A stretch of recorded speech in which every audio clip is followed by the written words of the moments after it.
Meus queridos irmãos e irmãs, radioouvintes, queridos irmãos internautas que rezam conosco através da Estação Minas, via internet, nós estamos vivendo o 4º domingo da Quaresma, período de sacrifício, de penitência e muita oração, como preparação para a maior festa da igreja, a festa da Páscoa. Neste domingo, chamado também Domingo da Alegria, não obstante a situação que nós estamos vivendo, de uma certa tristeza, preocupações, em meio a esta ameaça à nossa saúde, à nossa vida, causada pela disseminação desse coronavírus. No entanto, nós somos, pela fé e pela esperança, convidados a não perder a alegria. É o 4º domingo da Quaresma, que nos convida à alegria de contemplar a luz, que é o próprio Cristo. Como aqui Jesus se apresentou no Evangelho: eu sou a luz do mundo. Quando nós estamos envoltos pela escuridão, parece não encontrar saídas, de repente brilha para nós uma luz. Essa luz que brilhou no mundo, queridos irmãos e irmãs, desde o nascimento de Jesus, ela nunca se apagou. Ela se apagou para aqueles que fecharam os olhos para a luz. Feche o seu olho neste momento. Você vai se deparar com a escuridão. A nossa esperança permanece viva se nós contemplarmos a luz, que é o Cristo. Se tivermos sempre diante de nós Jesus Cristo, a luz do mundo. Ele vem para nos curar da verdadeira cegueira. Qual que é a verdadeira cegueira? A espiritual, que nos impede de reconhecê-lo, de ver Jesus, de sentir a sua presença entre nós. Nos momentos de tribulações, de provações, de sofrimento, se nos falta o olhar da fé, nós permanecemos na escuridão. E começamos a duvidar onde está Deus. E vamos nos sentir sozinhos. É dessa cegueira, queridos irmãos e irmãs, que pode cada um de nós, no momento da provação, sentir essa cegueira. É desta cegueira espiritual que Jesus vem nos curar. A cegueira espiritual nos impede de reconhecê-lo também como o Salvador, aquele que vem trazer a salvação, aquele que vem nos libertar da escuridão do pecado, para que possamos viver como filhos e filhas da luz, como nos recordou a segunda leitura. A narrativa que nós ouvimos no Evangelho vai nos colocar nessa perspectiva de muita alegria, de saber que Jesus vem para nos curar da cegueira espiritual. A narrativa do Evangelho que acabamos de ouvir, queridos irmãos e irmãs, que é a cura do cego de nascença, revela que Jesus não só lhe devolve a visão física, mas Jesus também devolve àquele homem cego de nascença a visão espiritual, lhe devolve a fé. A narrativa deste Evangelho é muito envolvente, porque no primeiro momento, o testemunho daquele homem que foi curado por Jesus é um testemunho de uma fé ainda pequena. No primeiro momento ele vai afirmar, diante daqueles que vão interrogá-lo, que homem é aquele que havia curado e livrado da cegueira. Ele vai dizer que era um homem. No segundo momento ele vai dizer, é um profeta. Veja que aquele homem faz um caminho de crescimento na fé. Ele acreditava, queridos irmãos e irmãs, no Filho do Homem. A última palavra do cego de nascença ao ser curado, quando ele encontra com Jesus, é o reconhecimento que ele de fato é o Messias, aquele que veio nos salvar. Queridos irmãos e irmãs, assim foi a resposta de fé daquele homem curado. Eu creio, Senhor. E além de professar a fé, ele se prostrou diante de Jesus. Meus irmãos e minhas irmãs, que nos acompanham neste momento, ao devolver a visão ao cego, Jesus, ele revela a cegueira também dos fariseus, daqueles que tiveram dificuldade de acreditar no testemunho daquele homem. Jesus revela a cegueira daqueles que não queriam vê-lo, que não queriam contemplar a luz. Pelo ditado popular, que é muito propício hoje e muito acertado, o povo diz: o pior cego é aquele que não quer ver. Podemos aplicar esse ditado aos fariseus, porque eles não acreditaram no testemunho daquele homem. Jesus os interpela dizendo que veio para exercer um julgamento, a fim de que os que não veem vejam, e os que veem se tornem cegos. Por isso questionaram: porventura, assim disseram os fariseus, porventura também nós somos cegos? E Jesus a responder com muita precisão aos fariseus, exortando-os à conversão. Olha, se fosseis cegos, não teríeis culpa. Mas como dizeis, nós vemos, o vosso pecado permanece. Assim, queridos irmãos e irmãs, revela ao mesmo tempo que os fariseus são os verdadeiros cegos, por causa do pecado, da falta de fé, da falta do acolhimento daquele que veio. Porque eles preferiram as trevas à luz, como está lá no Evangelho de João, no capítulo 3, 19.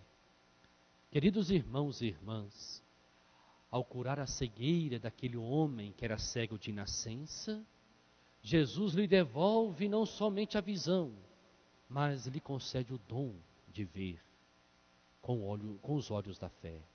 Portanto, Jesus lhe concede o dom de crer. E ao mesmo tempo revela, diante da falta de fé dos fariseus, que eles são os verdadeiros cegos. E assim Jesus responde à primeira pergunta que os discípulos fizeram a ele. Este homem cego de nascença, ele é cego porque ele pecou ou porque os seus pais pecaram?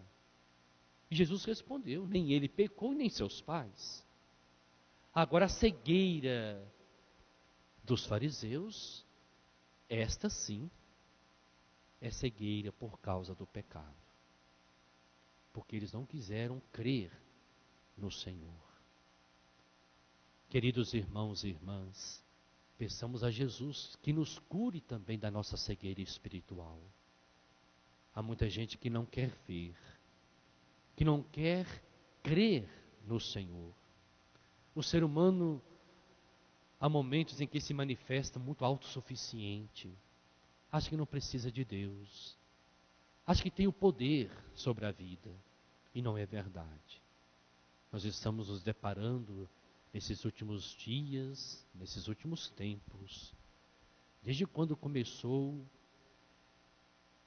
essa contaminação do coronavírus lá na China, como a vida humana é frágil, como nós seres humanos somos frágeis. Nós não somos dono da nossa própria vida. Essa situação de sofrimento que a humanidade está vivendo nesses dias revela a nossa fragilidade. Nós não somos Deus. Nós não podemos querer viver como se fôssemos deuses. Viver a vida como se Deus não existisse. Nem tudo a ciência tem resposta. Nesses últimos dias, os cientistas, os pesquisadores têm feito todo o esforço para descobrir uma vacina para solucionar este problema. Vamos pedir a Deus que continue infundindo no ser humano, pela luz do Espírito Santo, a sua sabedoria, para que os grandes pesquisadores descubram de fato uma vacina que possa curar a humanidade do contágio deste coronavírus. Mas não vamos esquecer de Deus. Não vamos perder a visão, queridos irmãos e irmãs, da vida que ganha todo o seu sentido diante de Deus. Se nós olharmos para essa triste realidade que agora estamos enfrentando, sem o olhar da fé, nós vamos cair no desespero, vamos cair na histeria do medo coletivo e não vamos ter forças para enfrentar a vida diante dos seus desafios, porque estaremos cegos, não vamos enxergar nenhuma luz. Fixemos o nosso olhar no Senhor. Nós somos chamados, como ouvimos na segunda leitura, a sermos filhos e filhas da luz. Nós somos luz no Senhor. Se não estivermos unidos em Jesus, nós deixamos de ser luz no mundo. Deixamos de nos comportar como filhos da luz e caímos no desespero. Nós podemos também cairmos, queridos irmãos e irmãs, numa fé não tanto purificada. Há quem vai avaliar esse cenário internacional e nacional, às vezes com uma fé deturpada, pensando assim: está vendo? A humanidade tão pecadora agora vai sofrer o castigo de Deus.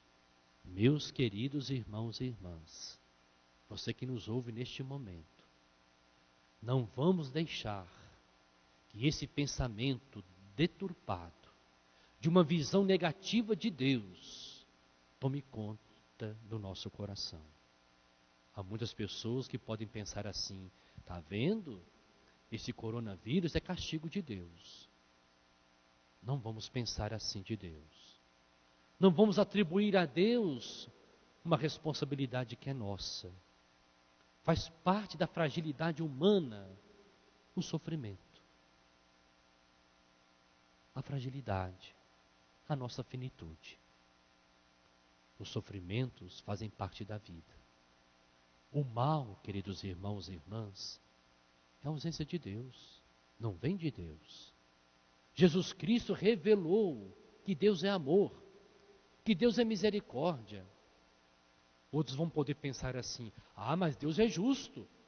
Olha, a justiça de Deus não é vingança, não é castigo. A justiça de Deus é misericórdia, para que o ser humano, diante do seu amor infinito e eterno, se converta e viva. Deus permite que nós passemos por momentos de provações e de sofrimento, para nós tomarmos consciência da nossa fragilidade. E nós sofremos as consequências dos nossos atos, as consequências do mau uso da nossa liberdade. Nós sofremos as consequências do próprio pecado, mas não porque Deus esteja nos castigando. Vamos ter uma fé pura e madura neste momento. Fixemos o nosso olhar no Senhor da vida, que é a luz do mundo, Jesus Cristo. Vamos adquirir um olhar de fé diante dessa realidade sombria. E não vamos cair no desespero. Deixemos que Jesus os cure, queridos irmãos e irmãs, da verdadeira cegueira, que nos impede de caminhar como filhos e filhas da luz, a fim de discernirmos o que agrada ao Senhor, dando testemunho da bondade, da justiça e da verdade, como nos exortou também a segunda leitura. É deste modo, já que somos filhos da luz no Senhor, como filhos de Deus, aprendamos então, queridos irmãos e irmãs, com Jesus, com o próprio Deus, a não julgar os outros, segundo a nossa visão míope, ou seja, segundo as aparências, mas ver a cada irmão e irmã segundo o olhar de Deus, que vê o coração e não as aparências, como aqui nos revelou também a primeira leitura que nós ouvimos do livro de Samuel. Vamos pedir a Jesus que purifique de fato o nosso coração, que nos cure da cegueira espiritual, e que nós possamos ter o olhar do bom samaritano, ver esta realidade, ver os nossos irmãos que sofrem, sentir compaixão e cuidar da vida. E neste momento, queridos irmãos e irmãs, em sintonia com a CNBB, com a Igreja no Brasil, com o nosso Papa Francisco, o cuidar da vida requer de nós um compromisso e uma responsabilidade social, que é viver o isolamento social neste momento. Viver isso pode ser para alguns circunstância de angústia, de sofrimento, mas é um único modo de nós prevenirmos do contágio do coronavírus. É o único modo de nós cuidarmos da vida e proteger a vida da nossa família e a vida dos outros. Fiquemos em casa, porque a igreja se faz presença na sua casa, como estamos fazendo neste momento, através da celebração da Santa Missa, sendo transmitida pelos meios de comunicação que nós temos. Peçamos então, queridos irmãos e irmãs, a Jesus, que nos cure de toda cegueira espiritual, a fim de que experimentemos a alegria da verdadeira conversão e aprendamos a enxergar a nossa vida e a dos outros com o olhar de Deus. E o olhar de Deus é cheio de compaixão e de misericórdia e de ternura. Que Deus nos ajude, queridos irmãos e irmãs, a acolher esta palavra que nós acabamos de ouvir. Que assim seja. Amém.